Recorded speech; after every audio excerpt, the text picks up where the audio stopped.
네, 그럼 이번엔 이제 우리가 긍정적인 지표로서 이렇게 말씀을 나눴는데, 근데 또 부정적인 지표도 있단 말이죠. 네. 그게 이제 아마 실업 건수인 것 같아요. 이번에 나온 발표를 보니까 지난주 그 신규 실업자 수가 다시 증가하기 시작했다. 네. 그래서 뭐 90만 건 가까이 되는 것 네. 같고요. 네. 그래서 총 실업자 수가 1,100만 건이 넘어간다. 이런 얘기가 있거든요. 그러면 이러한 지표들을 봐서 아까 말씀하셨던 네. 경제가 미국 경제가 좋아지고 있는 거 아니냐에 네. 대한 또 반론이 될 수도 있을 것 같은데요. 맞습니다. 네네. 초기에 이제 코로나 때문에 말씀을 나누던 중에 제가 드렸던 말씀 중에 고용이 제일 늦게 회복될 겁니다. 이렇게 말씀드렸는데 이건 제가 말씀드린 게 아니라 과거의 위기 때마다. 그래서 사실은 이걸 기억해 보시면 됩니다. 고용 지표는 후행 지표입니다. 이 주식에 선행이 있고 동행이 있고 그런데 후행인 거죠. 그렇기 때문에 결국엔 경기가 충분히 좋아져야 고용이 좋아지는 상황이 오고, 그래서 실업률이 생각처럼 빨리 안 낮아지지 않는다. 그래서 지금 제가 본 몇 개 하우스는 2022년을 19년 회복하는 기간으로 보고 있더라고요. 그러다 보니까 지금 고용 지표가 여전히 안 좋은 상태고, 이게 천천히 좋아진다라는 거는 이해하는데, 그럼 이게 천천히 좋아지는 게 아니라 안 좋은 거를 말하는 거 아니냐, 지금 너무 안 좋은 상태를 말하는 거 아니냐, 이렇게 만약에 볼 수 있다. 지금 질문 주신 부분들은 네. 그 실업 지표를 통해서 경기에 대한 판단을 한다면 그런 거 아니겠느냐라고 말씀하실 수 있는데요. 이게 이제 그래서 어떤 지표들이 나오냐면 K자. 그리고 이번에 그 IMF에서도 그 네네. 발표한 게 K자 네. 형태로 맞습니다. 지금 경제가 돼가고 있다. 이런 네, 얘기는. 그래서 실업률을 다르게 분류해서 조사하면 소득이 좀 높았던 중들은 상당히 많이 회복된 상태. 그런가 하면 소득이 좀 낮았던 분들의 고용은 퍼머넌트, 그러니까 영구 실업도 많이 늘어나는 상태. 그래서 사실은 지금은 제가 대답이 애매해지는지는 모르겠지만 지나간 10년의 통화 정책을 써본 연준이 재정 정책이 꼭 필요하다고 말하는 결론이 이전의 통화 정책 돈으로는 이 지금 말씀드린 K 쉐이프에서 아랫단 소득이 낮았던 분들이 고용을 회복하는 그런 일을 못했다는 사실을 자기들이 알았고, 이걸 재정 정책으로 달성할 수 있다라고 보고 있는 거고, 아무 때나 못하는 게 사실은 2009년도에도 재정 정책을 썼습니다. 금융위기 이후에. 네, 왜냐하면 당연히 양쪽을 다 써야 되니까요. 그런데 2010년도, 11년도에 혹시 그거 기억하시나요? 2014년으로 기억나는데 오바마 정부 때인데 공화당이 상원, 하원 다 장악했습니다. 그러면서 왜 이렇게 빚을 많이 지느냐. 이렇게 되면서 오바마 케어나 뭐 이런 것들에 대한 제동도 있었지만 재정 정책을 12년, 14년 이럴 때 쫙 줄여드렸던, 그래서 재정 정책으로 말하면 긴축으로 들어가 버렸습니다. 그래서 지금 아까 제가 말씀드린 연준이 내린 결론, 10년 동안 돈을 쏟아봤지만 반드시 재정 정책에 도움이 없이는 급여가 낮은, 그러니까 소득이 낮은 분들까지 살릴 수는 없다. 이게 빈익빈 부익부의 차별화를 만들어낸다. 이번엔 그거를 아주 치명적으로 영향을 받을 수 있으니 살리고 가야 한다라는 얘기. 두 번째, 재정 정책을 너무 일찍 멈췄다. 그 당시에 공화당 이런 구조 때문에. 그러나 이번에는 코로나란 것 때문에 공화당조차도 이번에 재정 정책 쓰는 거에 적극 동의를 해줬고, 지금 이제 두 번째 커다란 걸 할 때 제동을 걸고는 있지만, 아까 말씀드린 블루 웨이브, 바이든이 대통령, 민주당이 상원, 민주당이 하원을 맡으면 이 부분에 있어서는 일사천리로 재정 정책이 커질 수 있지 않느냐라는 기대감이 오히려 투자자들에게 있어서는 좀 일리 있는 그런 부분이고, 반대로 그러면 나타나는 현상, 빚이 너무 커져서 그런 부분들은 뭐 예를 들면 아까 바이든 관련해서 말씀드릴 때 향후의 금융시장을 예측해 보면, 만약에 아까 말씀드린 블루 웨이브가 돼버리면, 그렇게 되면 시장은 아주 적극적인 지원에 의해서 상승 동력을 얻고 굉장히 우호적인 반면에 굉장히 큰 돈을 풀기 때문에 어떤 문제가 생기냐면 달러의 약세 뿐만 아니라 정부 지출이 워낙 커지다 보니 부채가 높아지니까 금리의 급격한 상승. 그래서 채권 하시는 분들은 지금 블루웨이브가 될 걸 생각해서 채권 투자를 지금 이제 미루고.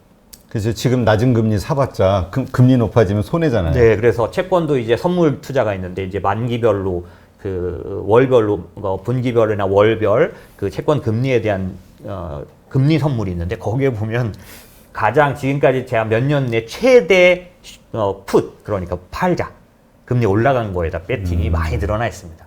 지금 블루웨이브의 어떤 그런 부분이 높아져 있다 보니 당연한 거고 그런 식의 금융 환경이 펼쳐지면 그것에 의해서 달러 약세가 나타나면서 그 다음에 과거에는 없었던 인플레이션도 나타날 수 있어서 만약에 인플레이션이 나쁜 인플레이션으로까지 가버리게 될 경우도 자산시장에 영향이 있으니까 항상 자산시장은 좋은 것만 있는 게 아니라 그 단점도 있어서 국면마다 어느 정도 지표를 보고 판단한 다음에 포트폴리오를 바꿔가면서 대응해야 되는 것 같습니다. 네. 그 연준에서는 2023년까지는 금리 인상하지 않도록 하겠다 했지만 예. 약속한 건 아니잖아요. 맞습니다. 네, 맞습니다. 그 상황이 지금과 같으면 이제 그렇게 가겠다는 맞습니다. 건데 네. 말씀하신 대로 금리 인상이 급격하게 일어나서 총합적으로 2% 이상 뭐가 자꾸 네네. 되면은 네네. 어쩔 두 수 가지 없이 조건이 있죠. 네네. 될 수 있는 거잖아요. 맞습니다. 저희 그 국내 하우스들 중에도 두 군데 정도는 블루웨이브대로 되면 아마도 금리 인상은 1년 정도는 땡겨질 거다. 이렇게 보고 있는 거고 사실 제가 여러 번 기회 드리면 말씀드리는데 지금 같은 이런 사이클에서 금리 인상은 치명적일 수 있습니다. 그렇죠. 아직은 충분히 힘을 얻지 못한 상태이기 때문에 여름 장세는 자연스럽게 금리가 인상되는 장세입니다. 금리가 올라가면서 진행되는 장세. 왜냐하면 금리가 올라가도 충분히 버틸 만큼 소비와 실적이 살아났고 그런 때이기 때문에 괜찮지만 그러기 전에 못 미쳐서 금리 인상이 일어나면 다시 주저앉는 결과를 가져오기 때문에 빨리 금리 인상이 올 수 있는 그런 환경이 왔을 때 투자자들은 좀 주의해야 되는 것 같습니다. 그러니까 경기가 좋아질수록 금리 인상할 수 있는 시간이 땡겨진다는 거니까 그렇죠. 경기가 좋아진다라는 뉴스가 나오기 시작했을 때가 사실 긴장해야 되는 시점이겠네요. 맞습니다. 그래서 실제로 테이퍼링이라 그래서 버냉키가 양적 완화를 안 한다고 발표만 했는데도 제 기억에 2013년도 1월 달에 미국 10년물 금리가 1%대 시작해서 12월에 3%였었습니다. 엄청나네요. 그냥 예고만 했는데도 그렇게 오르니까 사실 이 금융시장은 굉장히 그런 면에서는 빠르고 강력한 편이죠. 네. 근데 이제 아까 IMF에서도 이제 K자 어떤 경제 형태에 대해서 이야기를 했는데 또 대표님도 이제 미국 시장이 그렇게 갈 것이다 네. 이야기를 하셨고요. 그러니까 이게 결국은 될 놈만 되고 안 되는 사람, 그러니까 어려운 사람, 양극화가 점점 심해진다는 얘기이기도 하잖아요. 맞습니다. 예. 불가피한 부분이 있고 저는 제가 연준을 좋아하고 이런 게 아니라 지금의 연준은 지나간 10년의 결론을 그다음 재정 정책에 대한 실패를 반영하고 있기 때문에 저 나름대로 기대하고 있는 거는 전에보다는 좀 더 양극화의 해소 국면으로 가지 않겠느냐. 이 양극화에 대한 이론은 어떤 원인에 대해서는 커다란 두 개의 흐름이 있습니다. 그게 뭐냐면 레리 서머스라는 사람이 말하는 세큘러 스태그네이션이라고 해서 장기 침체론. 니들이 아무리 돈을 풀어도 구조적으로 침체에 빠졌다라는 게 있고요. 두 번째는 버냉키가 내놓은 과잉 저축론. 이건 뭐냐면 개인의 저축이 아니라요. 선진국과 신흥국이 있는데 중국이나 한국 같은 데들의 경상수지 흑자가 너무 커서 이게 전체적으로 이 경기를 살려놓지 못하고 자연금리라는 걸 점점점 떨어지게 만들 수밖에 없다라는 이론인데 이거를 돌파하는 방법은 지금까지로 보면 기술의 시대에 의해서 생산성 증가에 의해서밖에는 해소가 없었습니다. 그래서 묘하게도 맞닿아 있는 게 지금 탈세계화 되면서 세계화는 끝나고 지역화, 로컬라이제이션에 들어갔는데 예전의 사이클을 보면 저희가 경기 사이클 4, 5년짜리도 있지만 봄, 여름, 가을, 겨울도 있지만 커다란 사이클이 있는데 세계화 한 번, 지역화 한 번.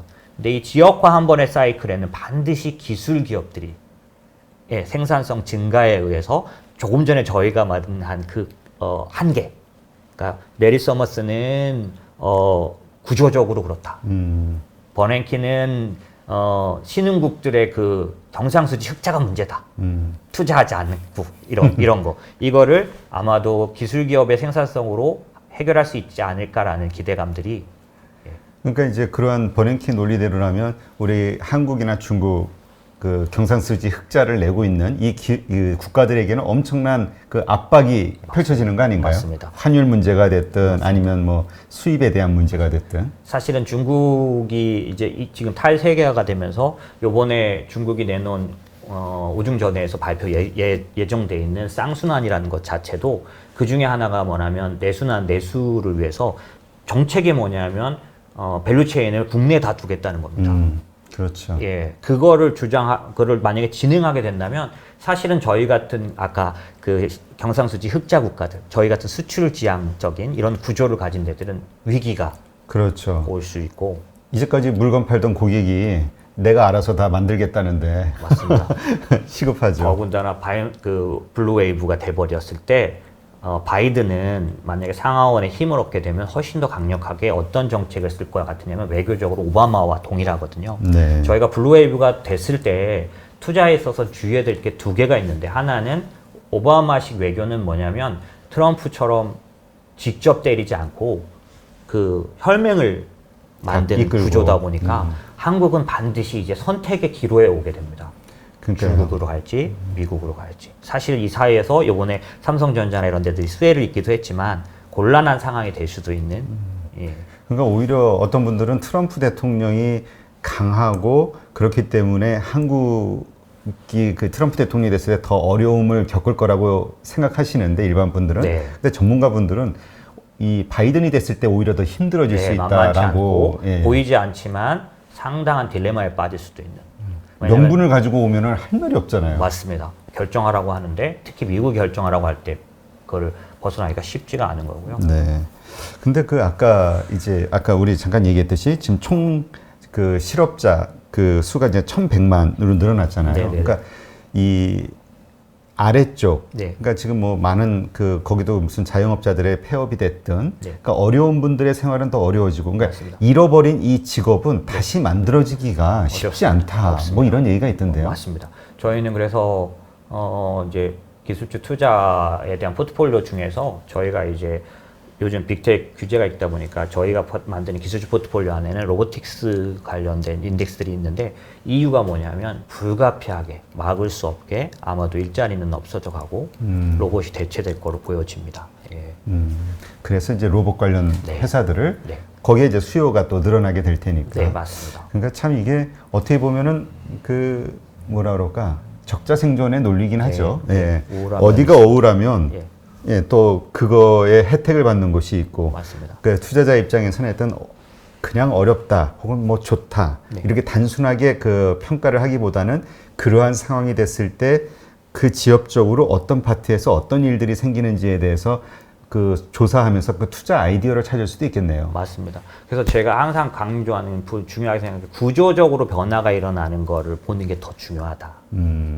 이 안에서 저도 20년 이상 이쪽에서 해왔다 보니까 그 안에서 아까 말씀드린 사이클도 여러 번 경험했고, 그런데 구조가 변하지 않을 때는 요 안에서 치고받고 하는 거기 때문에 그렇게 판단하면 되는데, 구조가 바뀌면 대표님 말씀하신 것처럼 여기가 아예 나빠지는 것 같긴 한데 어딘가는 또 굉장히 좋아지는 일이 같이 일어날 수 있으니, 투자가 인간에 대한 사랑이나 이런 애정으로 말하면 우울한 거지만 투자자 입장에서는 여기가 나빠지더라도 상대적으로 좋아지는 쪽들에 대해서 계속해서 관심을 갖고 포트폴리오를 바꿔나가는 거는 필요하겠죠.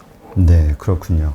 지금 일자리, 사실 그 몇백만 개 일자리를 만들기 위해서는 수년 동안 엄청난 돈을 맞습니다. 쏟아가지고 이렇게 네. 만드는 건데 지금 한 방에 날아갔잖아요. 네, 맞습니다. 그러니까 이것이 앞으로 다시 전 단계로 회복이 되려면 역시 엄청난 시간과 비용이 필요하기 때문에, 그러니까 지금 이거는 그 우리 보통 V자 보복적 소비라는 말도 있고 뭐 V자 반등이라는 말도 있는데, 이렇게 낮은 상태에서 확 점핑은 할 수 있지만 결국은 다시 이렇게 어려워지는 거 아니냐. 뭐 더블딥에 대한 이야기 하시는 분들 있는 맞습니다. 거죠. 네. 그렇지만 이제 전에보단 조금 더 희망을 갖고 있는 이유는, 전에는 통화 정책에 의해서만 경기를 살리려고 했다면 지금은 재정 정책을 사용할 수 있고 또 더 사용하기 유리한 상황이라고 제가 설명을 드렸지 않습니까? 네. 블루웨이브 같은 경우는. 그럼 재정 정책의 특성이 뭐냐면 통화 정책과 달리 타겟팅이 좀 분명한 편입니다. 그래서 예를 들면 지금 이제 저희가 대선 후를 생각할 때 트럼프가 됐을 때와 바이든이 됐을 때, 요즘 이제 신재생 에너지가 올라갈 때 바이든의 그런 주장 때문인데, 이렇게 해서 재정 정책이 집행될 경우는 인프라에 관련 투자는 필수적이거든요. 네. 그러면 인프라에 대한 투자, 특히 이제 미국은 교통이 좀 낡았습니다. 뭐 지하철이 좀 네, 오래됐다고 맞습니다. 그래서 그러더라고요. 반드시 트럼프가 되든 바이든이 되든 하게 돼 있는데요. 그럴 경우에 아까 대표님과 말씀을 나눈 그 일자리가 그래도 늘어나는 효과. 통화 정책만 썼던 지나간 10년보다는 그래도 비닉빈 부익부에서 충분히 이게 커버되진 않지만은 그래서 뉴딜 정책 때 뭐 썼던 그런 효과적이고 좋았던 그런 결과들이 거꾸로 말하면 그게 무슨 댐 만들고 이렇게 생각하지만 그 당시로서는 그게 신기술 투자였다. 그래서 지금도 바이든이 쓰는 그런 친재생 에너지나 인프라 정책도 결코 이 수입이 낮은 분을 외면하는 게 아니라 그 층을 과거보다는 훨씬 더 올려줄 수 있다. 네. 이런 것들이 기대감이죠. 예. 네. 그러니까 이제 우리가 주의 깊게 봐야 되는 거는 지금 뭐 이런 실업자 수가 늘어나고 있다. 뭐 이러저러한 것들은 일단 좀 지엽적인 문제고 네. 가장 근본적인 문제, 이 판이 깨질 것이냐 더 오래 갈 것이냐는 추가 부양책에 대한 문제. 맞습니다. 혹은 그 추가 부양책을 결정짓는 그 대선과 관련된 승복 문제. 맞습니다. 빨리 대통령이 누가 됐든 결정 나는 상황. 네, 맞습니다. 그래서 바이든이 지지난주인가요? 그 앞서 나간다. 많은 큰 폭으로 앞서 나간다 할 때 오히려 나스닥이 반등을 하고 맞습니다. 트럼프 대통령이 쫓아와서 간격이 좁혀졌다 했을 때 하락을 하는 이유가 네네네. 불확실성이 이제 커지는 거군요. 네, 저는 정확하신 말씀이라고 봅니다. 그게 시장을 나타내는 다는 아닌데 아주 지금 많은 부분 그렇게 보여집니다. 그래서 시장이 사실은 9월에 조정했고 10월에 어느 정도는 그래도 9월 끝에 올라올 수 있었던 건 블루웨이브의 확신들이 점점 커지면서 그래서 그나마 네, 불확실성이 줄어든다라는 효과로 올라올 수 있었다. 네. 네, 이렇게 보여집니다. 근데 또 이런 생각도 들어요. 그 우리가 보통 그 소문에 사고 뉴스에 팔아라 이런 얘기 있잖아요. 맞습니다. 이것도 모두가 다 이 부양책이 집행되는 이 순간만을 기다리잖아요. 모든 투자자가. 네, 맞습니다. 막상 그게 결정이 나는 순간. 그러니까 대통령이 바이든이 됐든 트럼프가 됐든 되고 한쪽이 승복을 하고 그래서 앞으로 이게 펼쳐질 수밖에 없는 장이 됐을 때 그때 계속 오를 것이냐 오히려 그 시점으로 더 빠지는 거 아니냐라는 걱정을 할 수도 있을 것 같거든요. 맞습니다. 과거의 경험 말씀드리면 그때 물량 반드시 나옵니다. 아, 그렇기 때문에 제가 일정 부분은 팔아놨고 오히려 살 것들 목록을 짜는 기간으로 보내라는 게 어떻게 돼도 물량은 나옵니다. 예를 들어서 제가 한번 심리적인 예상을 해보면 바이든이 됐다고 했을 때요. 그러면 이 바이든 됐기 때문에 이제 더 시장이 간다라고 생각을 할 수도 있지만은 반대로 바이든을 기대한 움직임이 먼저 나타났기 때문에 특별히 경기 민감주라고 하는 쪽들, 그 다음에 아마 이해하시기 쉬운 것 신재생 에너지 주식들 이쪽들은 이미 어느 거보다도 강하게 오늘 아침에 끝난 미국장이 뭐 다우 400포인트씩 빠지는 이런 모습이었는데 저는 선방이라고 생각하지만 그 모습에서도 신재생 에너지는 꿋꿋하게 올라갔습니다. 그러면 그 신재생 에너지를 들고 있는 분들이 과연 바이든이 당선되는 그 순간에 바이든이 됐으니까 더 할 거야 하지 않고 아마 던지게 될 거고요. 반대로 트럼프가 돼버리면 바이든 주들은 나오지 않겠습니까?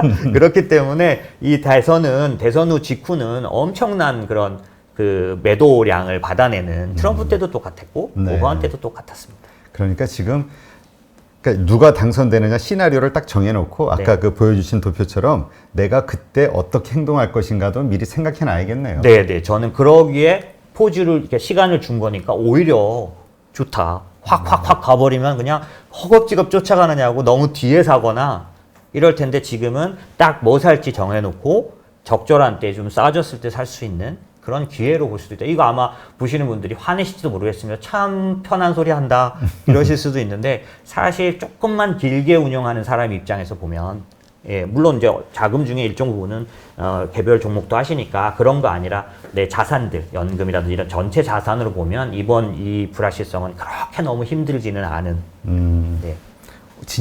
진짜는 뒤에 기다리고 있네요. 네, 저는 그렇게 생각하고 있습니다.